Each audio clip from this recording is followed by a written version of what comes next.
Hi, I'm David Chislett, and together with my partner Alia Sandova, we'd love to welcome you to the Playful Creative Summit 2020. This summit is unique because we're bringing together people from the spheres of play and creativity in authentic conversations to share their know-how, their skills, their tips, and their tricks. And we've got all sorts of different people, from designers to game actual makers to artists, musicians. And today I'm joined by John Pat Meyers, who is a stone sculptor, although he does work with a whole lot of other stuff as well. He also happens to be a musician, both solo and with a band, the Psykotix, and is an avid professional disc golfer, which we're not going to get into, right? Welcome, John Pat. Hi there. Thank you, David. Thank you for having me. Nice to see you again, by the way. Thank you. You too. It's good to have you here on the summit. So, I mean, that's quite a long list of stuff that you do, right? So you play guitar. I know that you write as well, and you're involved in martial arts. But where did that all start? What was your favorite game or toy when you were a kid? That's a funny story because, my dad was a designer, a car designer and racing. I grew up in the garage and I grew up at the racing track. I grew up at Kyle Army. And so I used to have dinky toys, and apparently they were a little worried about me because I used to smash them up against the wall. I used to take these dinky toys and just rip them into the wall because I wanted them to look like crashed cars, because that was like the most exciting part of the racing. Because we'd be at clubhouse and they'd be coming the other way around, and we had a couple of close calls with minis rolling past me as an 18-month-old baby and stuff. So yeah, I kind of that was destruction. But you must understand that my background is having a father who's engineering wise and having a mother who's a craft arts person. So on the one side of the house I've got a studio where my mother's got everything. Mosaics, wood carving, name it, she did it.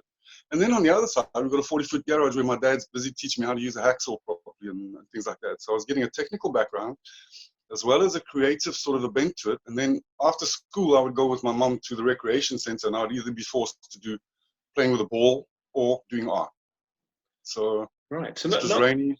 Not so much in the way I was basically in an environment that was fostering me as a creative person, but there was also a technical side to it as well. Which is really right. But not exactly traditional games or toys. No, when I was 9 years old, we went for a trip to England for a year, for a month actually with my dad. He went and showed me a lot of history and stuff. And when we went to Harrods, he asked me what's the big I forget the big name, the big store, Hamleys. We went to Hamleys and he said, okay, you can choose anything you want. It's a present. And I chose an Action Man. And he was absolutely gutted. You know what I mean? He thought I was going to choose a model because I was a model maker. I used to make a lot of scale models very, very quickly. And he was not so happy about that, but his son was going to be playing with dolls. But then afterwards, he realized that I hung him in a tree and shot him with a pellet gun, pretending to be a sniper. So, but yeah. It was kind of, using my imagination. I grew up on a kopje overlooking Bez Valley. So when I wasn't at school, I had to make things happen for myself. So I didn't have a group of friends that lived. I didn't know my neighbors. I didn't play football with the guys down the street until I was probably 13 years old. All right. So I was always occupying myself in a realm of imagination. So I was either making a battle scene or I was making a racetrack with like little dinky toys and cars and scramblers and things like that. So I love that sort of side. Okay. But games and things, ball, really? Anything with a ball. All right. And now, as an adult, I mean, you're like, doesn't sound like much has changed, right? I mean, you're busy with music, you're busy with sculpture, you're busy with furniture. But apart from the actual output side, is there anything that you do on a daily basis to kind of make that possible, to keep the flow going, to keep the creative juices flowing? That's a good question, because that's what it is. It's a daily. I don't like to think of it as a grind. Sometimes it's a grind, but it's a daily thing. The way I do it is through diversity. I know that you're involved in the creative field and sharing your creative experiences about creative process with other people, and I do that as well. And it's like, I find I don't burn out. What happens is that I have a creative spurt in a particular direction, and when that's dwindling, something else it's like these biorhythms, if you like, or creative biorhythms. And knowing when to step out and start, like right now, I made a breakthrough last night. I was doing riffs before, and I've been sort of monitoring my flow, so musically. So I came out with a great riff and a whole thing, so I developed a whole musical instrumental part, and that's done. And I was like, okay, And then I started just to sing harmonies that go with it. And then I'll figure out words later and an idea or concept will come to me. And then last night it gels. Doof. So now I know my focus is going towards writing. So I may just produce another album. I don't know. You know, I'm thinking there's things that I let percolate for 3 to 6 months and then let them explode. So it's like a welling up and then letting it go. Right. If I find, for example, now that I try and write a riff, it's going to suck because it's going to be so contrived. It's going to be by the numbers. It's going to be inauthentic. So I don't go there. Right now, I'll focus on doing the vocals. And then later on, I'll start working on playing it together in the performance part of it. So if that starts to dwindle, well, then, you know, I may just pick up some clay. Or I may decide I want to sketch, or I want to do a series of 10 paintings or something. But is there anything you do that isn't actually producing art that you would consider to be part of the process? Something like walking the dog or whatever? I walk a lot, dude. Because I'm a sculptor and I'm unemployed, you know, starving artist. No, I walk because simply, I came down to Cape Town to settle. So basically starting again, trying to set up workspaces here and so on. So, I mean, I've on my Samsung, I do somewhere between 20 and 30K some days walking, right, just to go to a meeting where no one pitches up. You know, or walking through the industrial area to find out where do I find glass, who's throwing away scrap metal, the surf guy, does he have any extra resin that he's lying around? So, I mean, you know, if I don't create, I'm going to kill someone. Trust me. Trust me. So, you know, when I got down here and I had no guitar, I'd never been without a guitar for more than a day because I jam every day.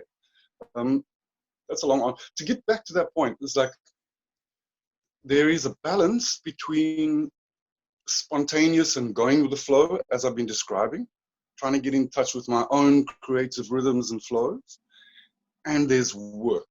And I think this is where there is a very clear definition between people, for example, in the corporate world who have a deadline. You know, if I have a sculpture symposium and I've got to make it on the 24th, it's a deadline, it's finished. You know, you're flying out on the 25th. So there's no going back. So that is a point where I find you have to sit down, in your case as a writer or poetry or something like that, find a period of time that you're most conducive to getting into the flow, or whatever you want to call it. And stick to that. So do it every single day. Every single day when I get up, I go, excuse me, I'm going to have a pee. I hit the kettle. While the kettle's going, I do a couple of calisthenics. Okay, I'll pick up some water bottles and stuff just to get my water. And then I come sit down with a cup of coffee and I do scales. Or I try and learn a new chord. Or I sit because I'm trying to like get my level higher all the time to progress. Without progression, you're done. So if I was just creating and I was creating the same chess set for 50 years, I'd probably lose my mind. So you mentioned a lot of different creative outputs and sort of the way that you go about it. But how do you define creativity? What is it actually? Oh, could you repeat that? There was a bit of a breakup. How do I define creativity? Yeah, what is this thing called creativity? That's a terrible question, and it's unfair to ask a question like that, because that's a question that I always start my presentations off with. Anyway, I've heard some great things, and in my own case, I often ask myself the question, what is creativity? I mean, for me, it's my reason for existence. But I think it's the ability to, especially these days, you know, it's not a blank page. I'm completely not a believer in that. It's a blank page and you put something on it. That's a fallacy.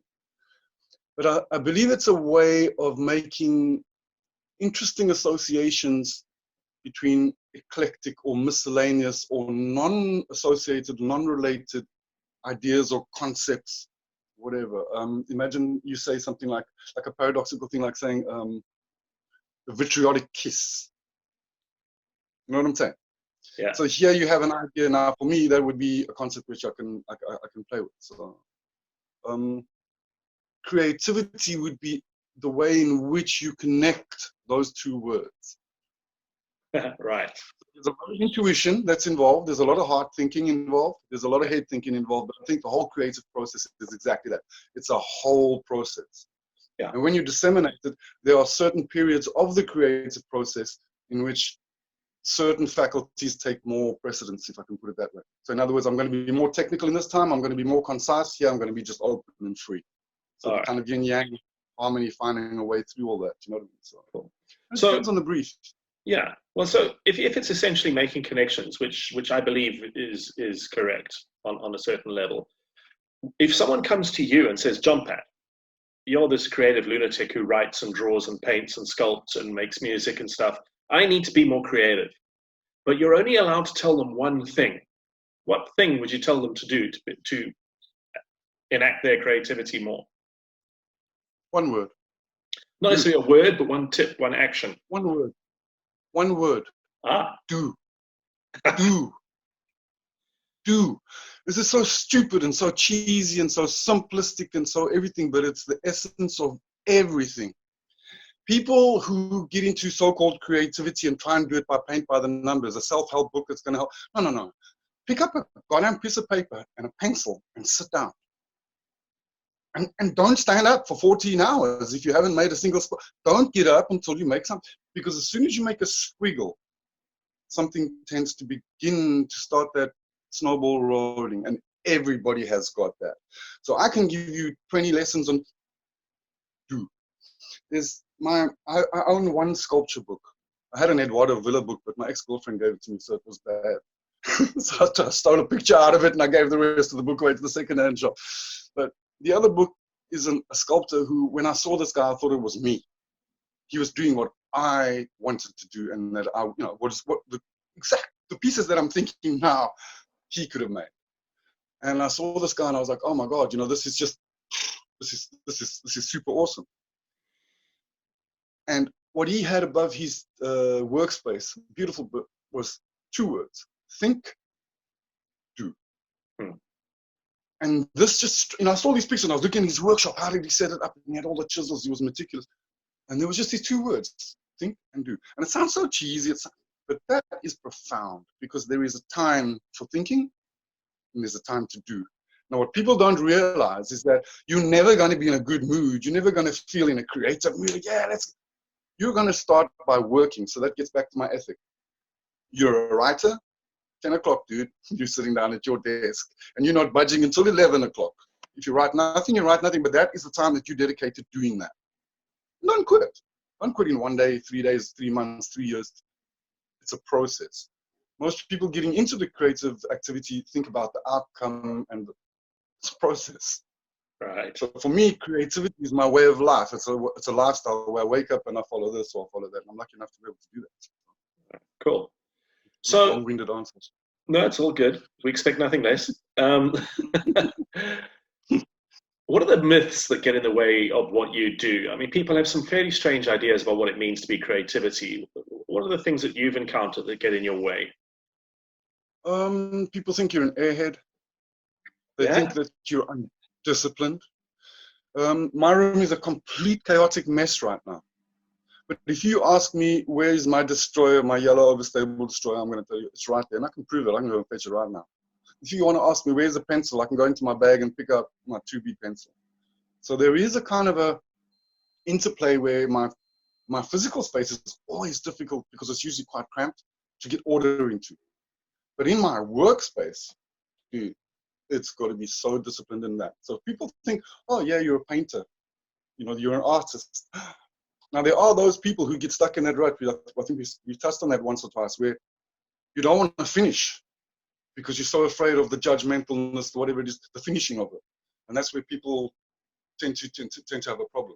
Creative people who are effective creative people are people who know when to stop and know when to say, okay, that's enough. Now time to present. It's now time to, you know what I'm saying? And they have a methodology. It's not just haphazard.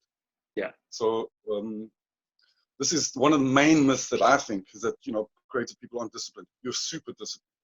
Yeah. Whether it's in your head or if it's down on paper, whatever it is, that's usually, and then that's the most effective way to be creative if you want to produce. Cool. You can become your own collector and have a whole truckload full of mediocre stuff. I'd rather be selling one piece that is a masterpiece and quit. You know what I'm trying to say? Yeah. To put all your skill into one thing. So. Yeah. Now, John Pat, I know that you've given a bunch of workshops about creativity and trying to share some of what you've learned over all these years of doing so many different things. What's your grab bag, your toolkit? How is it? 3 or 5 things that go into those workshops? You say to people, you need to be able to do this if you want to actually get a creative result. That's a good question. A toolkit. I never thought about that before, and it's so obvious. I'm like that. That's a creative thing that's weird with me. I'll go exploring, trying to find this box that people are talking about. And I'll find the box and go, and then they'll say, wow, you're so out of the box. I'm like, so this is where the box is? Okay, cool. You know what I mean? It's that little area of imagination that I sort of overlook. And I always overlook the most obvious things. So a toolkit. Discipline. Patience. Yeah. Stop there. Go home. Discipline and patience. Perseverance. Coupled with perseverance, you need to know when to quit. Okay? Pancho Gonzalez, one of the top tennis players from the 50s, said something, and he said, always change the losing game, never change your winning game. And that stuck with me all these years. That's nice. I like that. That's something, yeah, because you have to understand, listen, dude, I tried in Johannesburg, as you know. It didn't work. So there was a time to say, listen, am I quitting because it's too hard, or am I flogging a dead horse here? And that you have to know in the creative process when it's overthinking or overdoing, and when to pull. So that's a very important thing to have in your toolbox. The other thing I think is important is what I call clown mind. If I can call any tool, that's what I think I spoke to. Were you at the one where I did this ambidextrous painting on glass? No. No, that was one after, maybe after we did a code thing together, and I did that after. I open it up like that. So basically I come up and there's a pane of glass in front of me, and I take 2 marker pens and I'm completely quiet and I draw a clown. And I write clown mind. So I'm drawing it backwards, ambidextrously, simultaneously, and then I drop a piece of white paper behind it so they can see what I was doing. And that introduces to the idea of clown mind. Give yourself the freedom to play. Right. So there's that dichotomy again, where you've got discipline, but you have to have time and a period to just get crazy. And that's a tool. That's a tool. Think of the craziest ideas. Go down and ask the postman what he thinks of your concept. And he'll look at you and go, it's lekker. But you've got something. Do you know what I'm trying to say? You're just looking completely elsewhere, and then you'll find something. Yeah. I mean, these things. Most important, two most important things, sorry to interrupt you, but I wouldn't call it a tool as such, but when you're busy working, you need to know what your final outcome is going to be, and you need to accept that there's a certain degree of control that you want to lose. So in the spaces of getting a harmony between the creative and the technical. So basically, let yourself go, but know when it's time to take what you've got and take the essential. So you get it down to the essential and you remain authentic. That's basically what I'm trying to say in a very long way. You can do things by painting by the numbers, but you lose yourself. When you lose control, the piece gets imbued with some of the spirit that you're trying to put into the piece, if that makes sense. Yeah, no, it does. It does. Long way around. Good. John Pat, one of the things that people talk about a lot at the moment is how important creativity and playfulness are, as you know, our world is changing so fast. Technology is having a massive impact on how we live our lives, and it's changing business and the world of work. You know, what do you think your approach, your disciplines, and what you know about playfulness and creativity have as a benefit for that world? To have its place. Put it in the brainstorming part of your project, whatever whichever way you're going to do it, whatever procedure you're going to use, have a period where you have a play period. Everyone understands. Everyone gets on the same page. Hey guys, we're now going to get crazy. We're going to have a brainstorm session. But you make sure that that brainstorm session is focused towards your objective. If you can, you know what I'm saying? Yeah. So yeah, we take crazy everybody, and now guys, we're going to play. Because you can't take that archetypal artistic thing into the workplace. It doesn't work. The creativity in the workplace is a very structured creativity. You're out to achieve an outcome within a particular time. And quite often when you're making a product, you don't have any control over which way it goes. So you're kind of speculating, you know what I mean? You're taking like an educated guess that the next iPhone is going to be green or whatever. Because people like green. So, yeah, it's a difficult question to offer a blanket solution to, a broad brush. I think it's maybe just the only thing that I can put in is make time to play. Yeah. Make time where everybody understands now we have a crazy time. And that allows everybody just to let go. You have a lot of other dynamics involved with a brainstorm like that because you've got the alphas and the different dynamics within the group. Well, that's the thing, isn't it? It's got to be a safe place where the play is not only allowed or tolerated, but encouraged and valued. That's what I'm saying. Hey guys, now we want to see how crazy you can get. So the value is placed on how kooky your idea can be. Do you know what I'm trying to say? Yeah. But there has to be within a very clear, confined space with an outcome. Yeah. Creative people, a lot of people don't have a plan of action. Their plan of action is to be very creative and think a lot. Their plan of action is not to produce a product. And I think that's the main difference where, as an artist and a sculptor or whatever I am, a ceramicist, a carpenter, I can sit on my work for 10 years before I put it onto market. But not if, not if I'm like, that's what I'm doing. I have to put it straight out there as a commodity of some sort. So it's a different approach. Yeah. You can't sit on a because you're driven. Technology is driving all the time. So the idea of being creative is just being on that forefront all the time, knowing what is possible. Yeah. But we're overwhelmed with information, so it's a tough call to make. That. That's all good. John Pat, I think I've really enjoyed talking to you, and I think you've brought a brilliant angle onto this idea of the discipline and the work side of things. Is there something that you really wanted to say today during this interview, but like it just hasn't come out in this conversation because I just didn't ask you the right question? Oh, dude, that's a very clever ploy, Dave. That's a good way to cover your butt. And then you get the ball in my court. Look, there's such a lot. In my personal journey, in my case, basically, I got fascinated with creativity because people said, "Oh, you're too creative for stone sculpture." What? And this was coming from the two guys that if I had to idolize anybody, they would be the two guys. And they told me, and I was like, and it blew me away. And then I started getting interested in the idea of creativity. When you look right across everything, I think people have a misconception thinking that it has to be art, it has to be poetry. It can be accounting, it can be coding. Obviously, gaming, you know what I mean? There's this huge visual world that's opened up because of technology and so on. That's been 3D printers that we don't need to have that craftsmanship skill anymore. Do you know what I'm saying? If I had to share with people, I would say to them basically the most important thing that I find is that creativity or making something creative makes you happy,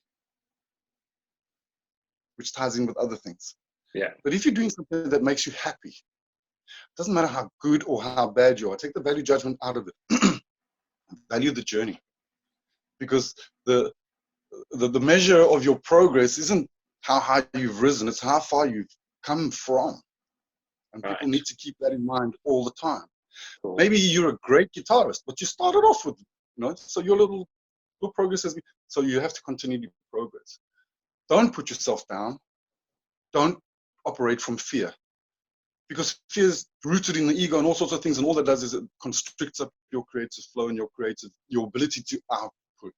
So for me, I would say to people, first of all, think, do, don't be afraid, and have fun. Here we go. There's a toolbox. Awesome. John Pat, it's been really cool speaking to you. Thanks so much. And for everyone watching this video, thank you. For everybody watching this video, it will be live for the length of the summit, so you can come back and watch and rewatch anytime you like.